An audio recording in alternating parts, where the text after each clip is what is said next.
You're listening to Radio Platform. Find us on Twitter, Facebook at Radio Platform with 2 Fs.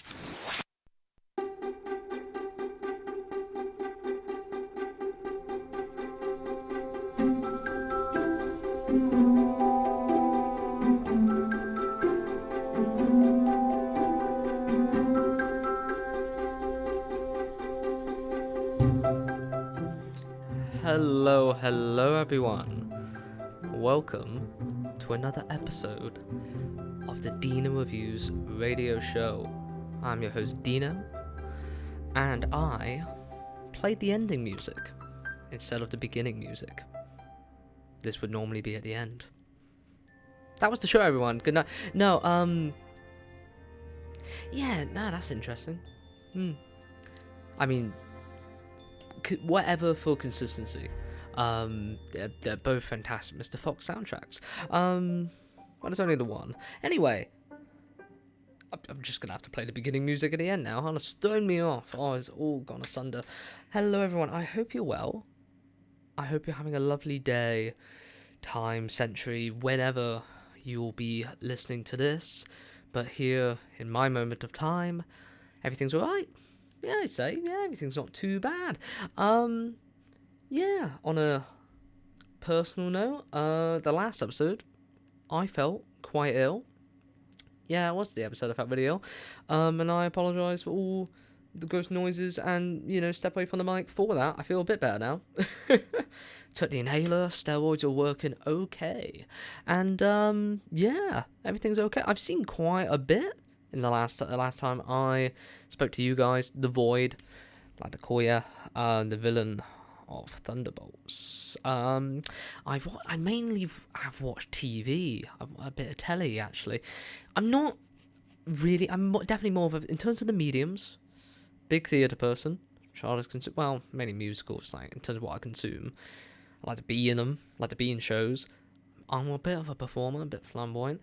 You could tell from the obnoxiousness of my cadence, but big movie person. TV, I've always found really, really hard to be in the zeitgeist of, catch up on. It took me like 10 years to watch Breaking Bad. I might have mentioned all this before. It's going to be so many episodes. I'm definitely going to, if you're just an avid fan, you're just like, oh, you already said this in episode 203. But no, yeah, and just right now, it's just a lot of good telly on. Mainly for the geeky stuff. Like, I'm massively into Daredevil, so Daredevil Born Again Season 2's out. The last episode, which in my point in time was episode 5, it's absolute banger. My god, it made me happy as a fan. Just caught up on the latest episode of Boys, if you know of that. Invincible on Amazon Prime. Malcolm in the Middle, which I grew up watching, and I finally after 3 years finished a watch of just everything. So I the whole 7 seasons, and then so I just watched the. Not a reboot, it's like a revival, but apparently it's just going to be the 4 episodes of that. If you know, you know. Brilliant sitcom. And speaking of Breaking Bad, where Bryan Cranston, it absolute tour de force, that man. But it's 4 episodes, and it brought back a lot of the characters and the actors. I mean, they look, it's mad.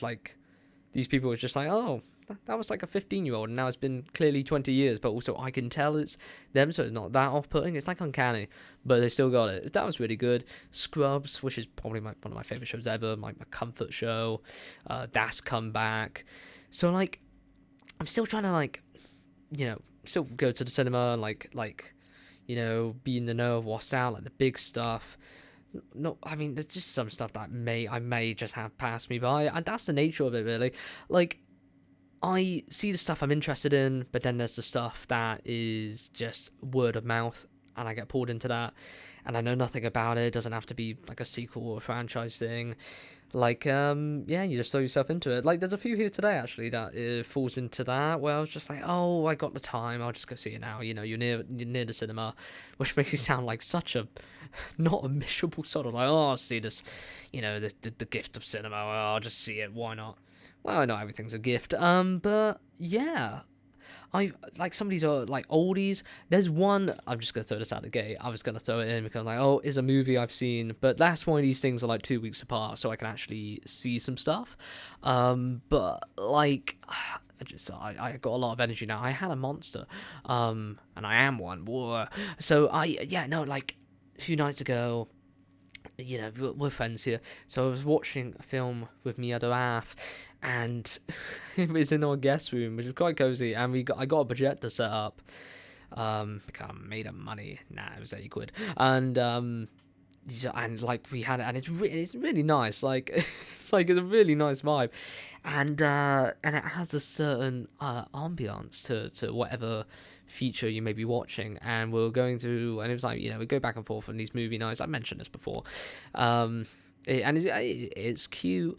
And she decided, I'm not putting her on blast here. She's not gonna listen to this. She might be here one day. Who knows? She put on White Chicks, the mid 2000s comedy of two black men, two FBI agents, and they I was gonna say the word masquerade. They disguise themselves as two snobby like rich white women, and is one of those things. Like, this is where we like I don't know, it's like Fast and Furious 7, like the two different paths. She likes her like comfort films, like Adam Sandler, Grown Ups, that sort of thing, because she liked it a lot more than me. I've never seen it. Unless you say, "Oh, I've never seen it." I know of like the main gags, like through internet culture. Terry Crews is 1,000 Miles, which has always been an amazing song. iPod Nano, classic. And so she likes it. Just like, oh, it's fun. It's just funny, just like, and I just, I don't want to be a contrarian, but I just look at it. I'm like, oh, the characters aren't developed, and some things just go on way too long, and the plot. Those comedies where it's just like the plot doesn't really matter. It's all just a way to get from one gag to another. Like, eventually you have to be like, oh, and the bad guy's doing this. I'm like, oh, I haven't been paying attention to that because it's mentioned for 5 seconds before this other joke. Yeah, like, I can think of a few, like, Melissa McCarthy films like that, like, just, you don't pay attention to what is the story. Is just kind of like the gags, the goofs. But, yeah, like, I get... I thought it wasn't really great, but she enjoyed it. I was gonna like, oh no, just throw it in here. Not officially one of the reviews, which by the way, today isn't really gonna be like. I was gonna think of a topic, but I didn't want to like shoehorn it. Like, I can't, like, that's the thing. I can just kind of scroll through kind of pop culture movie news and comment on it. Sometimes I did that, like in my old uni radio show version of this, but. Sometimes, some days, like, this is gonna be a short one, just gonna review the films I've seen, honestly, and then maybe next time I'll think of like a top 10 filmography of a director, or like some other thing, like the Oscars. I enjoyed, like, last time, even though I was half dying and I was trying to remember what I thought of the Oscars from like weeks prior, but I enjoyed that because I was like, oh, it's relevant, and it's a thing that isn't just like, hi guys, I'm going to review some stuff that you either haven't seen in ages or never seen or haven't heard of, but it's all for me. There's some stuff here that, like someone's going to be like, hey, I came here for some new stuff. Like, now you're going to get a review of this film that came out like about a decade ago, and you're going to deal with it. But, yeah, White Chicks wasn't... It's not for me. I look on the Letterboxd reviews, and I feel like a absolute... I don't know, just grump, because it's just like 5 stars. I know half of them are ironic. Those films where you go on like review websites and it's like, oh yeah, what's like a good version of it? Like a really nostalgic film that everyone knows is probably more so mediocre, but it's like almost like, nah, 5 stars, not even nostalgic. It's cinema. This is cinema, and it's like, oh, it's kind of a joke, it's kind of not. Yeah, like mainly all of them are just like, nah, this is 5 stars. It's a classic. My brain just goes like, turn it off, and like sometimes I do struggle with that, but there are a lot of films where I'm just like, I don't care. I like it too much. Is The Sorcerer's Apprentice starring Nicolas Cage a great movie? More so likely, objectively not, but I like it and I think it's cool. So but White Chicks, my god, I was just horrified by their faces. They look like like bloated corpses, but not like Swiss Army Man, Daniel Radcliffe. So that's probably a recommendation in the future. That's a great film, Swiss Army Man. That's like, that really proves that. Like Daniel Radcliffe, he's not just Harry Potter. He's stepping away from that. He's playing a farting corpse. There is a movie where Harry Potter plays a farting corpse. That is pretty sick. But yeah, there's just some films like that where, White Chicks I just couldn't get into. It's just, oh my god, the way they looked, I don't know. It's mad. Bonkers. I mean, I just get too annoyed at, like, I just got so annoyed at just some of the gags. They went on too long, but some of them just worked. But I think it's very much of its time. There was some stuff I think me and my partner Zoe returned to each other like, ooh, that was of its day. But Terry Crews gives an electric performance. It's like Ryan Gosling, Ken, Barbie levels of he's in it. He's all in. That man's all in it. But I thought it was a 2.5 stars. She thought it was more than that. But yeah, I'm sorry. Yeah, that was just my honest reaction. But you know, is what it is. Anyway, let's get into the real reviews. God, that was like a 10-minute introduction, but you know, swings and roundabouts. This is a park. So, first movie we are reviewing. This was the True anniversary film. I'm just being honest here. It's the Super Mario Galaxy movie, not the Super Mario movie 2. Super Mario Galaxy movie. My goodness gracious. Okay.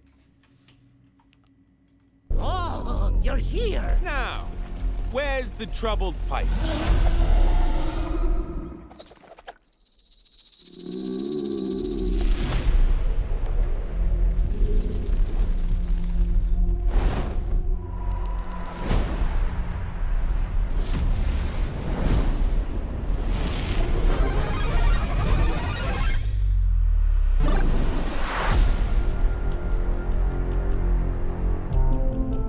Come on, you're not the scared guy anymore.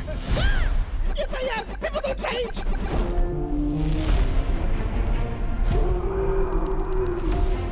There's the problem.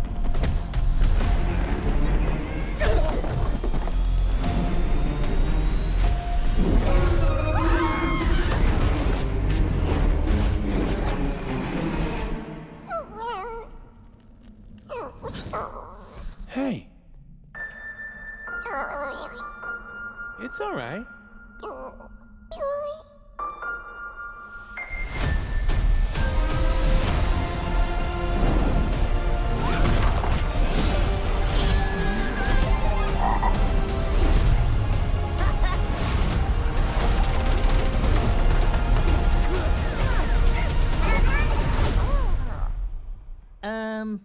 Who is this? Yoshi. Come on. So some dinosaur just shows up and he's now part of the group. Cool.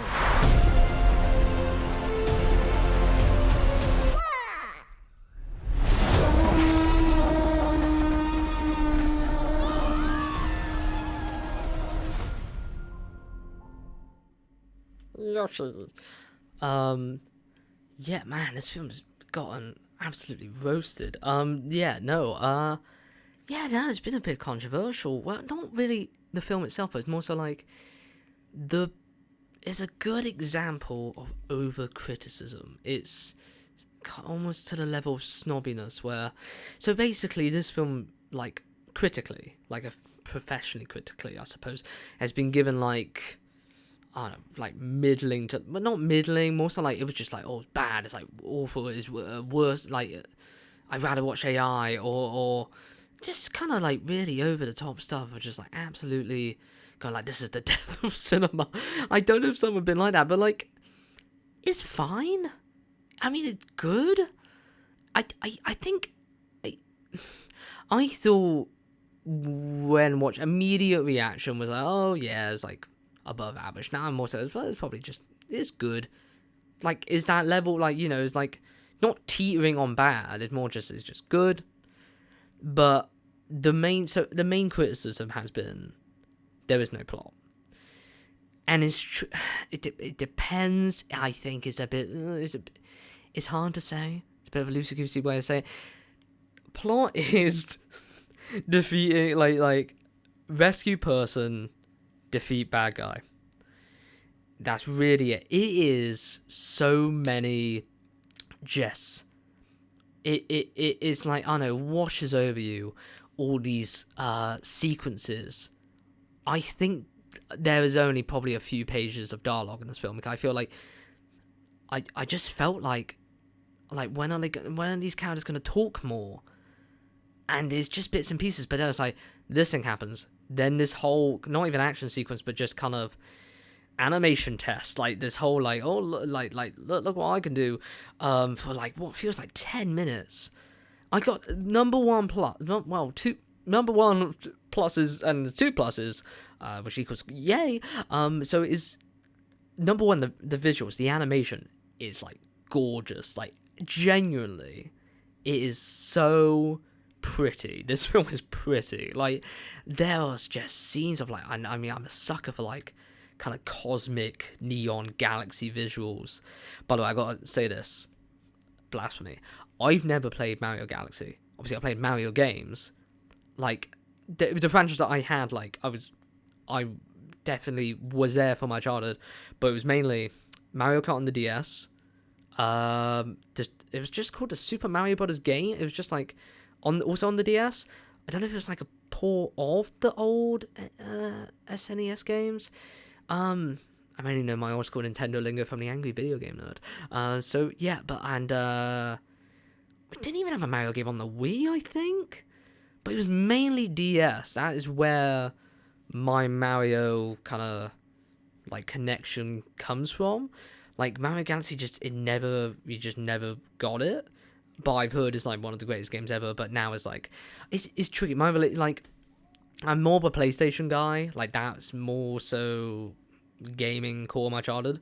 And hit the mic. And Michael's dead. And yeah, no, it's because Nintendo, I don't know if anyone knows this, kind of notoriously now, is a kind of greedy company. I know. Who would have thought?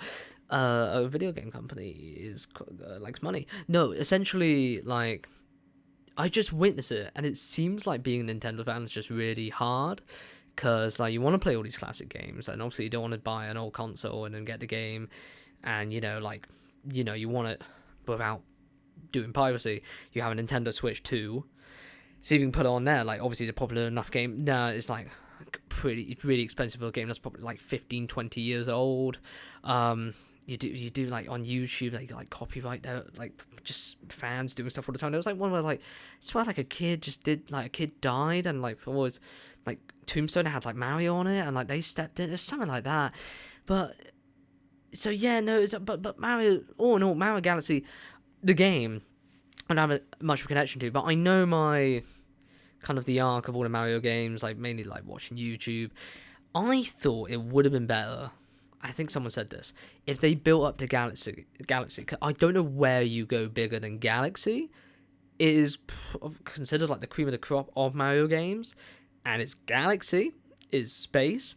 Surely they should, like, if this was a trilogy, cool, yeah, Mario Brothers 1, which, by the way, I remember liking, pretty good, yeah, like, pretty good. I think I've, like, recently we just put on the first like 20 minutes of it before going to bed, and yeah, still pretty good. Like, it's feels like like ages ago now. I swear it was not long after the pandemic. Like Peaches, that feels like, even just like listening to it, was like, yep, that time's passed.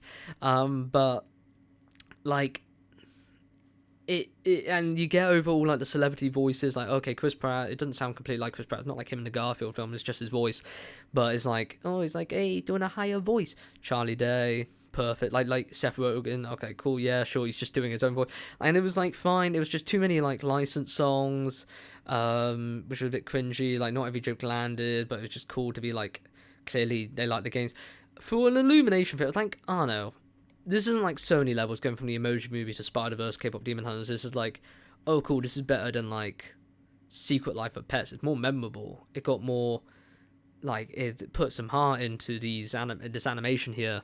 Yeah, I swear I did like 4 tangents then. But all in all, the visuals are amazing. I just would have thought they would have done like Super Mario Sunshine. That could have been the second one, because the first one, Foundation of Light, what the Mushroom Kingdom is, then Sunshine, and then Galaxy. But then again, there's a character that's like space related in this movie. They just revealed it.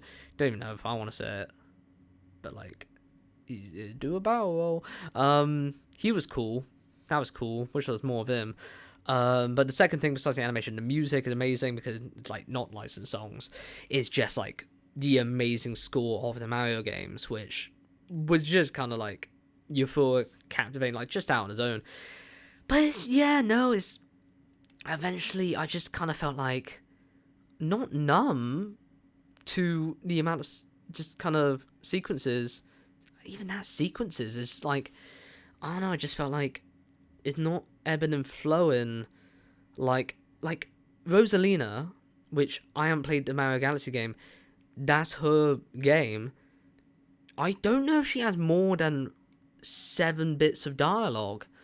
Like, there's just some focus that could have been elsewhere, and some stuff that didn't really conclude.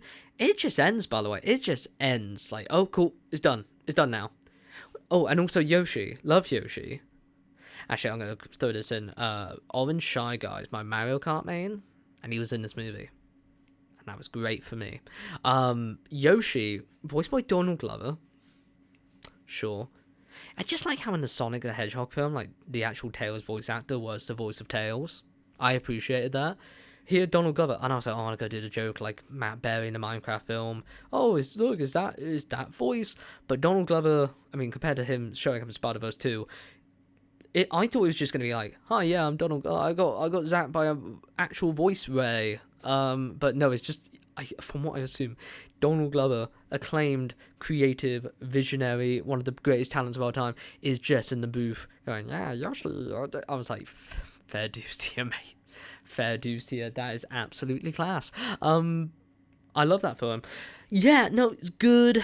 I mean, I'm influenced. I like the vibe of this one more, but the first one I do remember, like, there's just kind of more to it, more to chew on. It kind of like, kind of has like some more arcs. I mean, you got to take it as it is, though. You got to take it as it is, but yeah,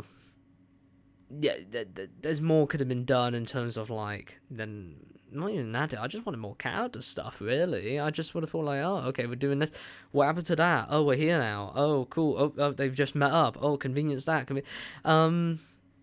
Yeah, you can all say it's all references, but I think that's just the frosting. I don't think completely prioritizes it. Like, it's not like cameos or like a Marvel movie or anything. But I'd say it's good. I enjoyed it. Good. But yeah, no, I give it like 3 stars. Like perfectly, maybe slightly above 5 out of 10. But like big up the, like the visuals, animation, music. I don't know where they go to from here. But good on them. I don't know if it was right time to just jump to Galaxy. But yeah. Yeah. Cool. That was that one. We're going to go to a bit of an older film now. We are going to do... I had this on DVD for so long. I finally watched it, and I'm so glad I did. We're doing 2013's Philomena. They said that you had abandoned him as a baby. I did not abandon my child. You'll be 50 today. Who is it? Your wife tells me you think you're mildly depressed. Well, I got the sack. I'm unemployed. Yes, but it wasn't your fault, was it? That's why I'm depressed. This is Martin Sixsmith, used to be the BBC's man in Moscow, became a spin doctor for the government, and it all went a bit tits up. I always say, if you shovel shit for long enough, eventually you're going to get some on your shoes. Yes, you got it on your head. How do you manage that? I know this woman. She had a baby when she was a teenager, and she's kept it secret for 50 years. And what you're talking about would be what they call a human interest story. And I don't do those. Why not? You think I should do a human interest story? Hello, you must be Philomena. I think what they did to you was evil. I don't like that word. No, evil's good. Story-wise, I mean.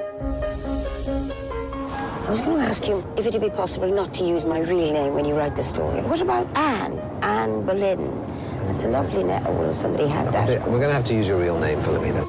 I'd feel more comfortable if I could speak to Philomena in private. You're a journalist. Well, I used to be. Martin's a Roman Catholic. Well, no, I used to be. There are avenues we can pursue in America. I'm getting the royal treatment, Martin. I feel like the Pope. Champagne or Bucks Fizz? Oh, no, thank you. It's free. Oh, I see. You have to pay for everything on Ryanair. Look at the view. Wow.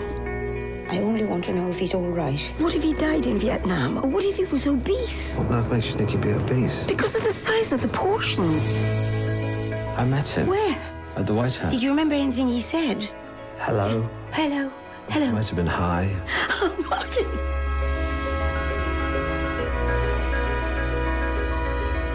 I just want to talk to you about my son. He was taken from me. And I've been looking for him ever since. Why would God bestow upon us a sexual desire that he then wants us to resist? The thing is, I didn't even know I had a clitoris. I'm fading out on like the funniest bit of dialogue there. Just had Steve Alan Partridge in the background going like, oh yeah, why did God give us sex? I'm like, okay. God, beautiful film. Absolutely heart-wrenching, heartbreaking, just human, just tranquil film. It's just beautiful, really lush film.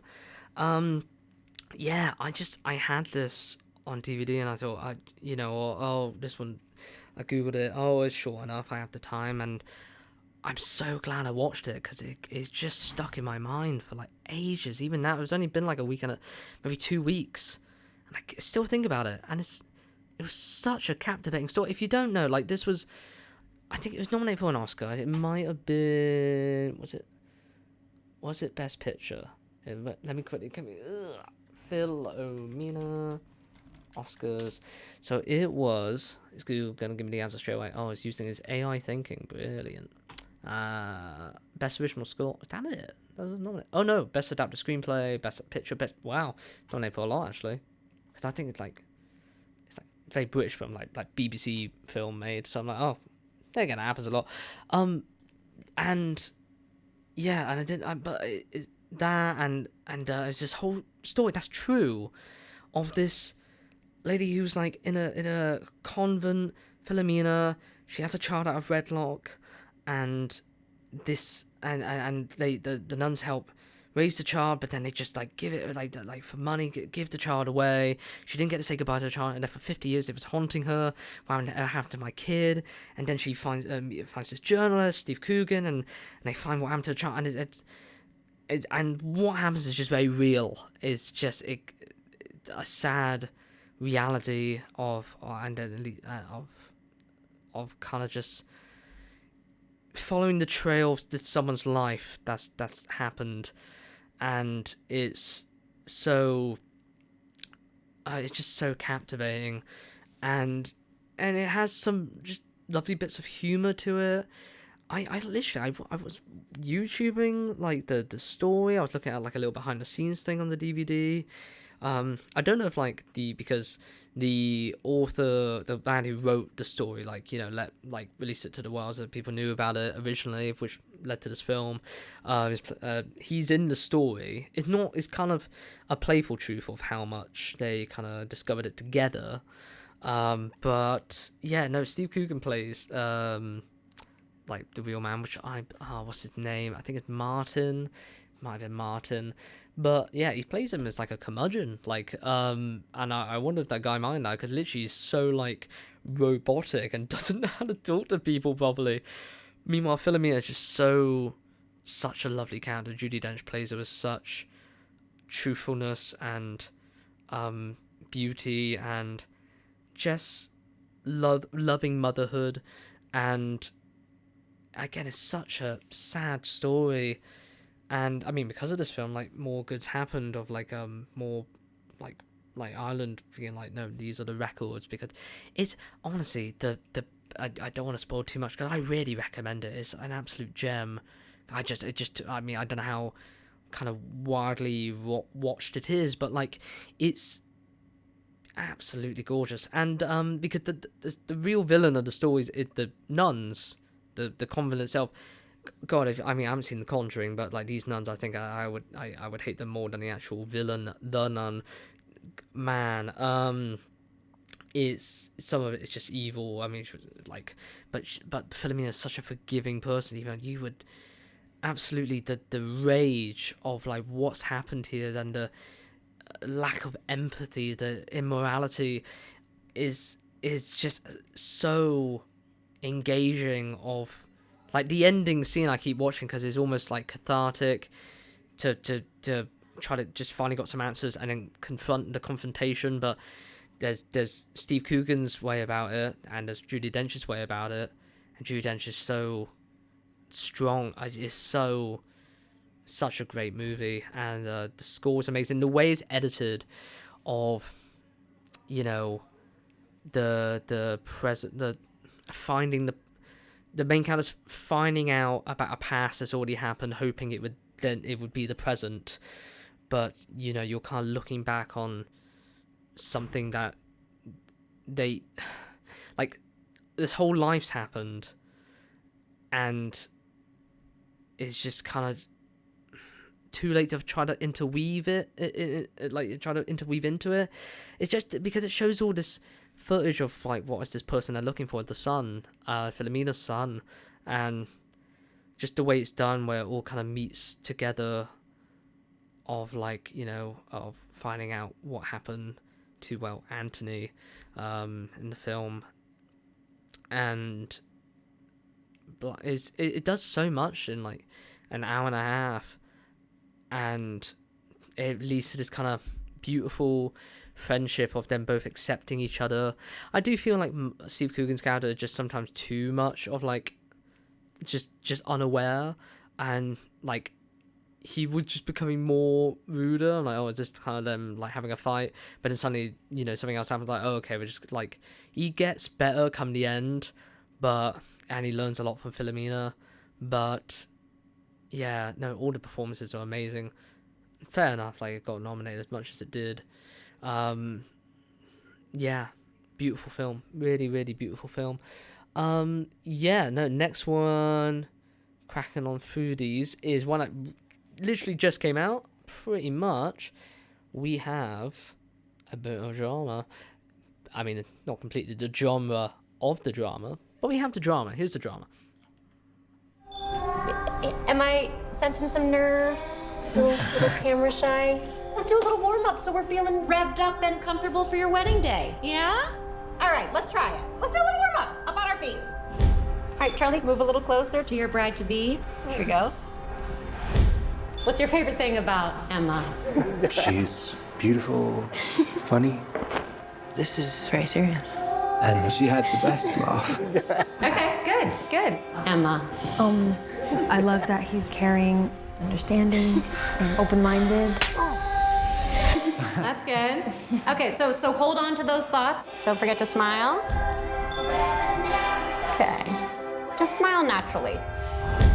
Yeah, Charlie, just a completely natural smile. Just like how you would smile in life. Remember, you know each other really well. Tama and Charlie. What the fuck was that? Just some drama. We found love that we're gonna have forever. Okay, I think that we'll get there on the day. Yeah. Okay. It's always tricky to know if it's a red band trailer or a green band trailer. Great movie. Oh, it's a great movie. Really, really, oh my god. I kind of don't want to see it because it looked, from what I heard, really anxiety inducing. And it was. I was squirming so much during this film. Oh my god, I literally looked like an absolute silly man. I was just there, like, cross-legged, I was biting my finger. Literally, it's not like a horror movie. It's just an awkward underlying social tension. And it's a really good dark comedy. My god, it's such a interesting sense of humor this film has. But like, you feel you're just like there throughout along it. You're like with them. And by the way, there is a secret that's let out in this movie, the drama, that kind of explodes all this. Do not find it out if you're planning on seeing the movie. If someone's interested in seeing the movie, do not tell them. Be there for it. Find out with the other characters besides Zendaya, who says the secret, and just be like, and then you see everything else, and it's just such an interesting thought experiment on how well do you know your partner, what changes, how do you change as a person from adolescence to adulthood, who's right, who's wrong, like, you know, what is love, baby don't hurt me, like marriage, committing to someone. A lot of interesting stuff, like, besides it, but it is bonkers, like, what this specific scenario is. Well, at least what they find out, like, it's, but yeah, thoughts are just kind of, Rachel, I hate Rachel. Everyone's going to say there's a character called Rachel in this film. No, I do not like her. Absolute, big Ed, stuck up, do not like Rachel. I'm sure the actor's lovely, but no, like, the editing, oh my god, I love the editing, because it's so, like, you're in their head, like, you see kind of visually thoughts connecting to these thoughts, and it taking over, and you can only see this now, you can't stop thinking about it. You can't forget is there. I mean, just think about, like, whatever relationship you're in, you know, what's something you can look past, what can time do, and you know, oh no, like, do I really know them? But it's just like, it's so interesting, really well directed. The cinematography's great. I should mention cinematography more often. Like, oh my god, it looks like performances are great. Like, Zendaya and Robert Pattinson, what a match. I mean, like, obviously, like, we know how great they are. They're both like the greats of, like, our time now. Like, we know, like, you know, Zendaya's not just Shake It Up on Disney Channel, and Robert Pattinson ain't Twilight. They are amazing actors. You can't put them in the box anymore. And it's just really, really good and really interesting. And, like, you think what's going to happen near the end, but, like, obviously it all goes a bit belly up. But some people think the ending's not exactly what they would think it to be. But I think it's just kind of a show of still the love that's there. Like, it's not like there was never love. But yeah, you're just along for this ride, but it is so tense. Oh my god. There's just some points, and, like, some of the most interesting sequences and just happenings in the film I've seen in a very, very long time. But I am very glad I saw it. Very, very glad I saw it in the end. Like, definitely going to be one of the greats of the year. Might get nominated for something. It's like a very interesting rom-com. It kind of reminded me of The Roses that came out not too long ago. Benedict Cumberbatch, Olivia Colman. But it's a bit darker.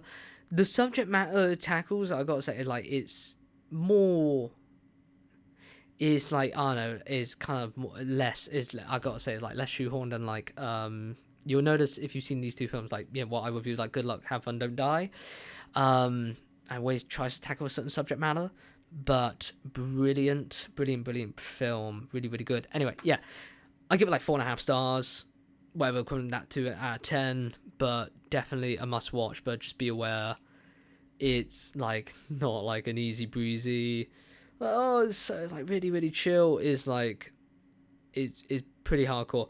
Anyway, massive pivot in a way, still suspense. We are gonna quickly review a film I've now finally watched. It done, not even Halloween, just in a spooky mood. 1982's Poltergeist. We're gonna review that now.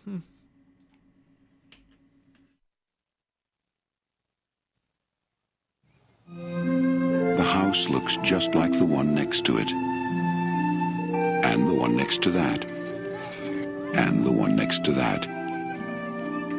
A young couple live in it. Give Ken a kiss. You are so obnoxious. With their 3 children. Honey, chew each bite 10 times. And something more.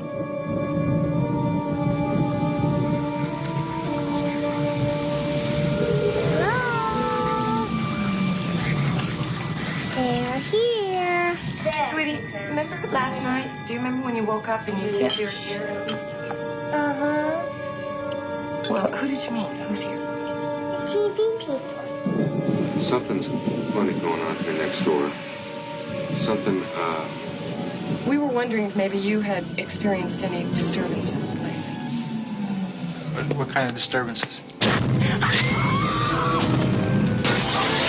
don't know what hovers over this house. never sensed anything like it. That thing is in there with my baby. They're hundreds.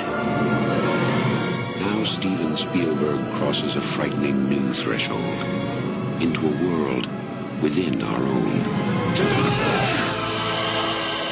Its form is revealed. What is it? Its focus is clear. And the games are over.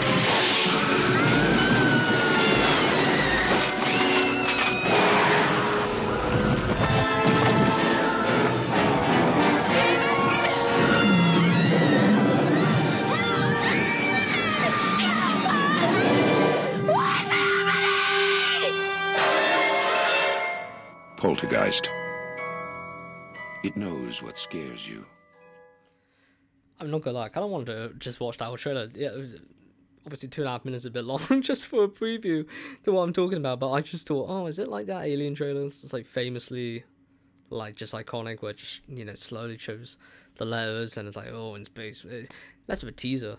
I mean, that was just an official trailer. I wonder if I had a teaser. Anyway, yeah, no, this ain't the remake of Poltergeist, which I don't know why I thinking of the film Holes.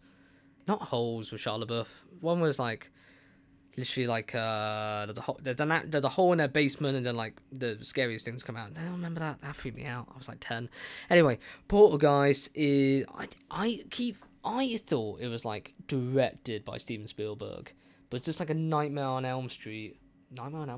Before Christmas situation where like is more actually someone else and it just associated with someone else. Director, yeah, Toby Hooper, but it's like said to be a Steven Spielberg film because like but then he produces everything. You don't say Transformers as a Steven Spielberg film because like he's associated with that in some way. But no, it's really good. Yeah, it's not like terrifying, but it's very unique because it's not like Michael Myers, it's Freddy Krueger. No, it's just kind of like happenings. The Happening. What? No. Oh my god. I say all these references and no, everyone's gonna get them. But no, it's like, it's just kind of spookies. There's a lot of spookies. And it's really good. Like, I got to refresh my thoughts. Yeah. No, yeah, I give it like 3.5 stars. One of the best film climaxes I've ever seen. It goes I'm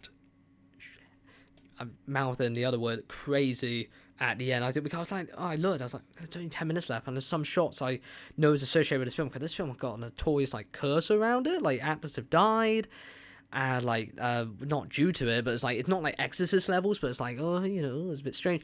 Oh, it's skeletons, they were real skeletons, but no, I was like, and then it all just goes. I was like, oh, it's done. No, it just all ramps up, and then they get away. I didn't know it was a franchise. There's like sequels to this. I thought it was like a one and done, but no, it was like, the kid. It's like it was like one of the best climaxes ever. Absolutely goes mad. Is kind of pure 80s cheese, but it's like also really good analog horror, which it's not like the back rooms like found footage, but it's just, I think, because the girl and the static TV. And I thought she was going to put like her hands on it, or she was going to be on the other side of it, but no, I think that's just like what posters would have me think. But no, it's very slow. So I was just like, this is just kind of generic, like not like to a point of annoyance, but it's just, I'm just watching like a really kind of typical American family. Oh, he's trying to watch the game. Oh, but I know it's just trying to like set a tone, but then it ramps up more and more. By the way, there's a character in it who's like a high-pitched lady who's very short, and she's sent to like clean the house. She's cool. She was badass. She was awesome. I'm just like, what is this? It's getting a bit silly. But no, I was like, nah, she's cool. But no, it's all in all, pretty good movie. And like, yeah, no, it's just the effects. Some of it's very, like, I'm watching Casper, but it's like, there's like, practical effects, stuff where it's like, you can tell it's like kind of animated on the screen. And a lot of it works. Some is just like, there's like one where a guy looks in the mirror and he's like, tearing his face off, as you do. I'm like, that's just like, that does not look like it's part of his body. But I think that is what Casper's referencing. But yeah, no, it's interesting because like, it's unique because it's just like just a house. It's not Monster House, which it was Monster House, but it's just like, so it's not one thing. It's like a bunch of different things that happen, and like it's all to do with a little girl, and it got an interesting, like, you know, bit of, you kind of understand more and more like what exactly is going on. But there's a lot of impressive stuff in this, especially for its time. Really impressive. But yeah, not terrifying, but like still quite memorable. Like the characters aren't like, you know, like there's like a teenage girl, she just disappears, she just up and goes. But still, my god, some stuff is just kind of annoying. Just like, why are you leaving your kids in the room? Why are you still in this house? Oh my god. But no, really, really good. Yeah, definitely fair enough for it to be a classic. And yeah, cool. We are gonna wrap up in a minute. Gonna do my recommendation of the show. This is a film I haven't seen in ages, and I had it, and I was following it as it was being made. Like this, yeah, literally, what year was this? Like 2016, might have been, yeah. Like it a very long time ago. I was like, I heard this film was being made, and this like Guardians of the Galaxy, I was just like, slowly, I was like always googling about it, and then it just came out. I was like, I'll watch it. Then quite a bit of time passed, and I finally watched it. One of the most beautiful films I've ever seen, and it's called Loving Vincent. I'm gonna play a bit of the trailer, and then we're gonna wrap up.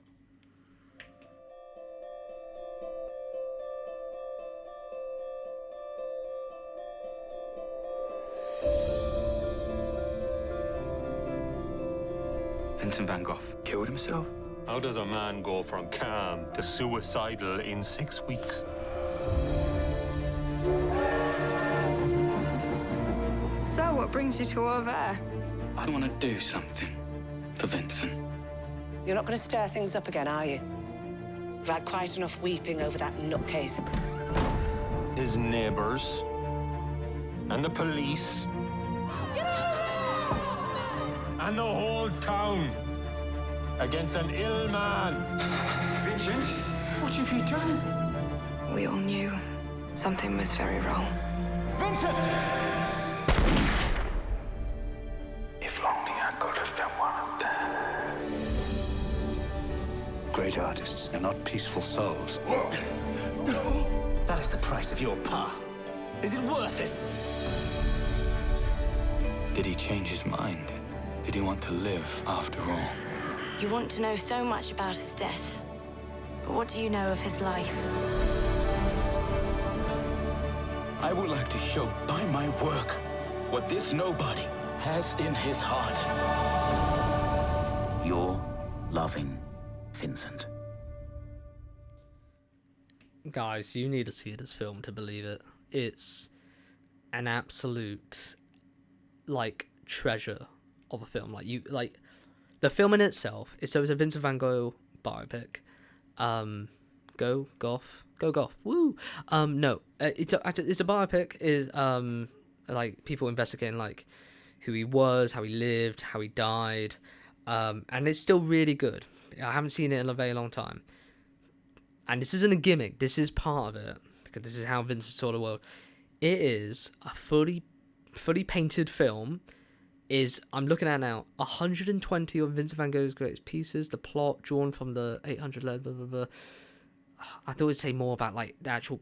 Every frame is a Vincent van Gogh painting. Like you watch behind the scenes, they filmed it like a film, as you do, but then they painted every single frame like a Vincent van Gogh painting, and it is insane. Like the swirls all like with each character like rotoscoped, and it all changes, and you can see the lines, and it is insane what they did here, and it should be celebrated more. I don't know how many people talk about. Like, and it's so beautiful. It's spellbounded me. It's an absolute like that scene of Chris O'Dowd, and it's disgusting. Like everyone's like, oh, he was ill, he was mad, he was like, oh, he was like absolute menace. I'm like, no, he was just an ill man. It's like, oh god, why, you know, I'm alright. Like, live longer, you'll see what happens. Like, it can take down the strong. Life can take down the strong, and it gives you such sympathy for him. I mean, obviously, for me, I think of the Doctor Who episode, Vincent van Gogh, and that beautiful sequence where he sees his pieces of work in a museum, that his work lived on.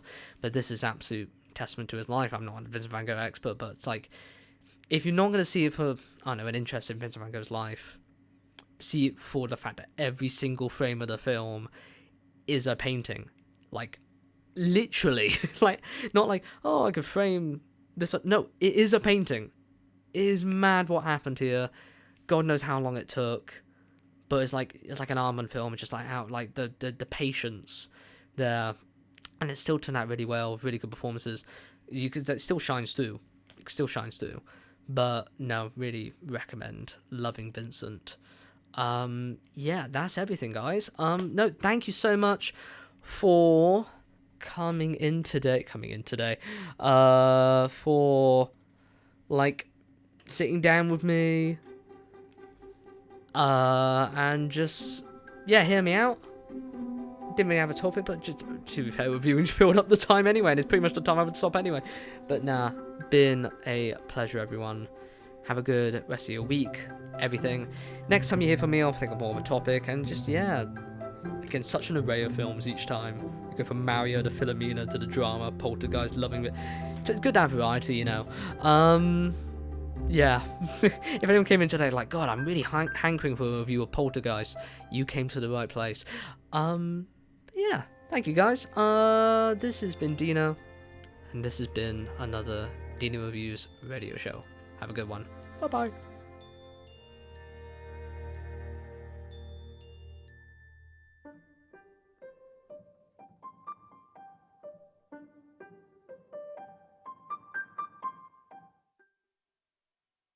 Your platform, your voice, your station. You're listening to Radio Platform.